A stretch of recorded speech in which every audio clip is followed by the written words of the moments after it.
సంతోషపడాల్సిన టైంలో ఇలా ఉన్నాడరా. ఈ రోజు దివ్య పెళ్ళిరా.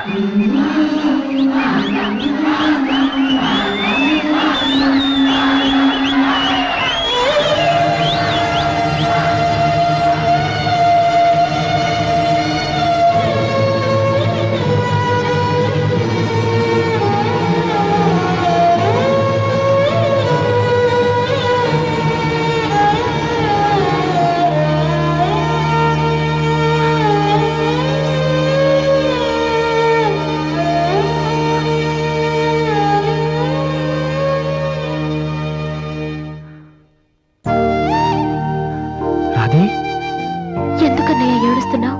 నువ్వు ప్రేమించిన దివ్య పెళ్లి వేరే వాళ్లతో జరిగిపోయిందన్నా. ఈ విషయం నాకెలా తెలిసిన ఆశ్చర్యపోతున్నావా?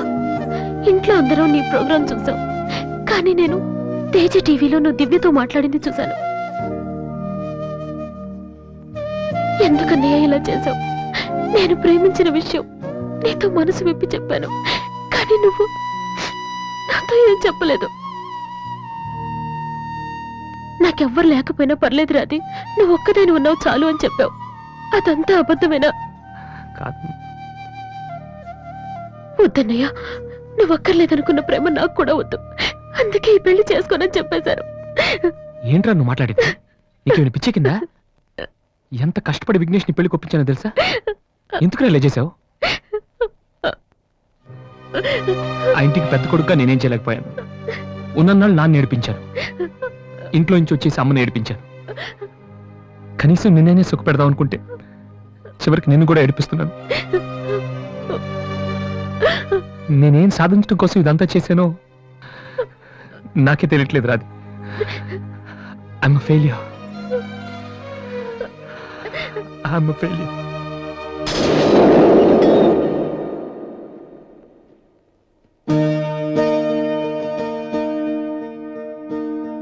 నువ్వు ఓడిపోలేదురా, నేనే ఓడిపోయాను. అవునరా, నేను ఓడిపోయాను. నా కొడుకు చేతిలో ఓడిపోయాను.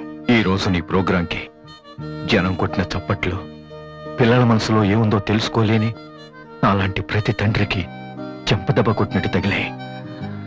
నాన్న, అయినా నాకు బాధగా లేదురా, గర్వంగా ఉంది. ఒకప్పుడు తండ్రికి భవిష్యత్తుకి భయపడిన వాడు జీవితంలో పైకి రాలేడని నిన్ను తిట్టాను.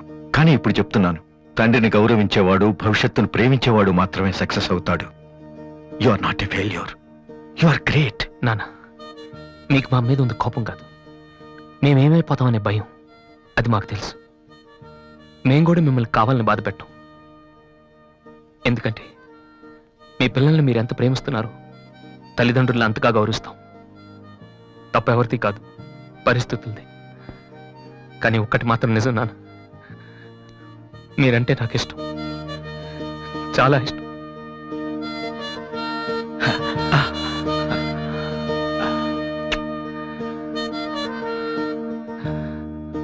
వాసు, అదేంటి వాసు, ఆ రోజు మీ చెల్లెల గురించి అన్ని మాటలు మాట్లాడావు. మరి నా చెల్లెల్ని ప్రేమిస్తున్న విషయం ఒక్క మాట కూడా ఎందుకు చెప్పలేదు? రాధీని నేను పెళ్లి చేసుకోవాలంటే దివ్య నువ్వు ప్రేమించకూడదని నేను అన్నానా? ఒరే విఘ్నేష్, ఇంకా ఎందుకు రాతని టెన్షన్ పెడతావు? సి వాసు, ఈ పెళ్లి ఆగిపోలేదయ్యా. నీ పెళ్లితో కలిపి జరిపించాలని పోస్ట్ పోన్ చేసావంతే. ఇదిగో, మిగతా విషయాలు ఏమైనా ఉంటే నువ్వు దివ్య ఎక్స్క్లూజివ్ గా మాట్లాడుకోండి. ఇంకా మనం ఎందుకు ఇక్కడ? పదండి పదండి, పదరా పద.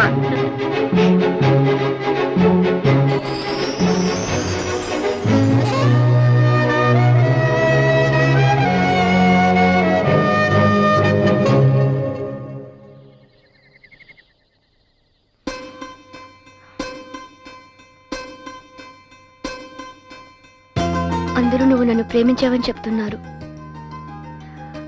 కానీ నీ మనసులో ఏముందో నాకు తెలియదు. నేనంటే నీకు నిజంగా ఇష్టమైతే ఈ పువ్వు పెట్టుకో. ఎక్కడా? That's your problem.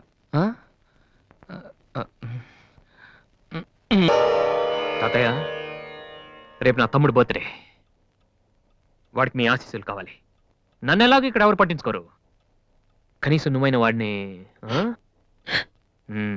ఏంటి ఎలా ఉన్నావు? మీ ఆయన ఎలా ఉన్నాడు? ఏంటి ఆయనతో గొడవ పడితే నాతో మాట్లాడవా? లేదురా. వద్దు, అంతొద్దు.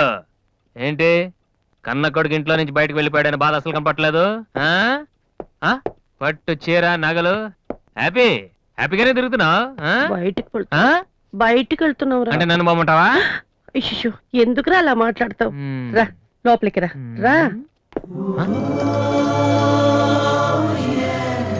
ఆ చుడిదారు మీ డాడీ ఫ్రెండ్ శ్రీనివాసరావు. ఎవరు? నాన్న కదిలిస్తే నేను నా బెస్ట్ ఫ్రెండ్ సీను అని ఫ్లాష్ బ్యాక్ చెప్తుంటాడు. ఆయన కూతురా అమ్మాయి? తెలుసా? ఇప్పుడేగానే చెప్పావు. ఆ ఇప్పుడేగానే చెప్పావు. ఎప్పుడు నేను చెప్పడమే. లాస్ట్ ఇయర్ వైజాగ్ లో మన ఇంటికి కూడా వచ్చారా. నువ్వు ఎప్పుడైనా ఇంట్లో ఉంటేగా తెలిసేది. అవును, ఆ అమ్మాయి ఇక్కడ ఎందుకుంటుంది? వాళ్ళ నాన్న అన్నయ్య ఆస్ట్రేలియాలో ఉంటున్నారా. ఈ పిల్ల ఒక్కతే హాస్టల్లో ఎందుకని మీ నాన్న ఇంటికి తీసుకొచ్చారు. చాలా మంచి పిల్లరా, మహాలక్ష్మిలా ఉంటుంది. ఉమ్, కొడుకుని బయటకు గెంటేసి ఆస్ట్రేలియా నుంచి ఆఫ్రికా నుంచి పిల్లల్ని తెచ్చి ఇంట్లో పెట్టుకుని లక్ష్మీ సరస్వతి అని పోషిస్తున్నారన్నమాట. అది కాదురా. ఏది కాదు? అది ఏది అసలు? మీ ఆయన బిలు. ఇప్పుడు మీ ఆయన బిలు కమాన్ అయితే కమాన్ కాలం అయితే ఏంటి ఏంటి ఏంటి ఏంటి పని చూస్తే వచ్చేస్తాడు ఆయన? ఎక్కడి నుంచి వస్తాడు? చెప్పాను, ఎప్పుడే చెప్పాను. రేయ్ బాబు, చూస్తే ఉతికేస్తాడమ్మా. ఏంటి కింద అరుపులు వినిపిస్తున్నాయి? ఏం లేదండి, టీవీలో పిన్ని సీరియల్ చూస్తున్నాను. అలాగా, సరే పద. ఏమండి, ఆ, రిసెప్షన్ కి నేను రావాలా? ఏంటి వేళాకోళమా? నోరు మూసుకునిరా. ఏమా అన్ని డోర్ లాక్ చేసావా? ఈ డోర్ కూడా లాక్ చేసిరా. Okay daddy.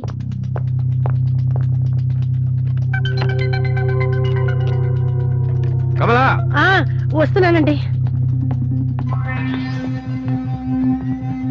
ఎవరిది బైక్? ఎవరిది బైక్? అరుణ్ ఫ్రెండ్ దండి. వాళ్ళు అప్పుడే బైకుల మీద తిరుగుతున్నారా? రాస్కెల్స్. రండి. అమ్మయ్యా.